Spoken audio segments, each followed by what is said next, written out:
The desire to fly is an idea handed down to us by our ancestors, who in their grueling travels across trackless lands in prehistoric times looked enviously on the birds, soaring freely through space at full speed above all obstacles on the infinite highway of the air. Spoken by a pioneer of aviation, that quote is attributed to Wilbur Wright when asked why he and his brother Orville took on the challenge to produce an airplane capable of being controlled. The Wrights didn't just jump head first and try to solve this problem. Their homework and research will last almost 2.5 years, going through all the information of man's earliest attempts to solve the problems of human flight. Starting in 1899 with a 5-foot kite in their hometown of Dayton, Ohio, the Wright brothers began experiments on a new method of control, manipulating the wings while in flight. And that bending and twisting of the wings of that little kite worked so well, the next year they decided to build a man-carrying glider.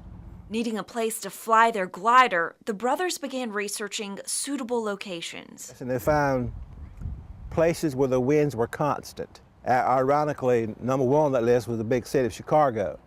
So they kind of went on down. Then they found another windy spot, which was Kitty Hawk, North Carolina.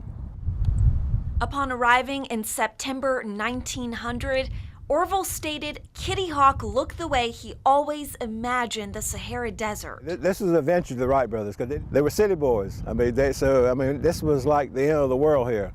But the landscape made it a perfect location for their experiments.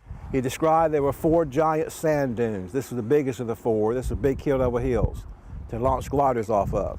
Over the course of their first few years in Kitty Hawk, the Wrights focused solely on gliders, upping the ante with each prototype. The gliders kept getting bigger and bigger and bigger. By 1902, which was the most successful glider, which they flew 1,000 times off the sand dunes in 6 weeks.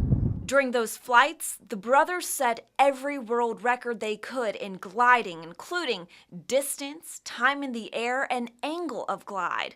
But obviously, that would not be enough. So once they solved the problem of control, all they had to do now add power to it. The Wrights turned to a machinist in their Dayton bicycle shop to build an engine they had designed. With a lathe, a drill press, and hand tools, in 6 weeks, Charles Taylor carved the guts of the engine out. 180 pounds of aluminum block and capable of producing 12 horsepower.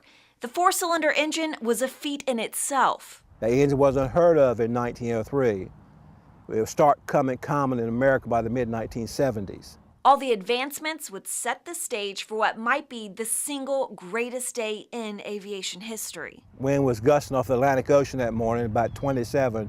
On the morning of December 17, 1903, the first manned, powered flights would take place. The scene depicted here at the Wright brothers' National Memorial shows an event with only a handful of people on site. 3 members of the Kill Devil Hills life-saving station helped drag the 600-pound plane through the sand and into position. A couple local fellows showed up. Fellow Brinkley from Manio and Johnny Moore, 16-year-old boy, who just happened to be passing through here that morning. And they were the only people who witnessed the flights that morning. With Orville at the controls, the Wright brothers' powered aircraft flew for 12 seconds, covering a distance of 120 feet. It would be the first of 4 successful flights that morning. Wilbur would pilot the 4th and longest flight, soaring 852 feet over 59 seconds. And to really put in perspective what they did here that morning, it would actually take the world 4 more years to match or better the 4th flight at Kitty Hawk. 25 years after those first flights, a ceremony was held on site to commemorate the historical achievements. The first flight boulder was placed at the exact spot the flight originated from, along with markers along the flight path for each successful flight. The cornerstone to the 60-foot-tall granite monument was also set. Today, the property, maintained by the National Park Service, serves as a permanent reminder of the immense contributions the brothers made to the world. Every major milestone in aviation, even today, is traced back to this site that happened December 17, 1903. This is the site where the Wright brothers found what they were looking for. It's carved in granite on that hill. That inscription reads, "In commemoration of the conquest of the air by the brothers Wilbur and Orville Wright, conceived by genius, achieved by dauntless resolution and unconquerable faith."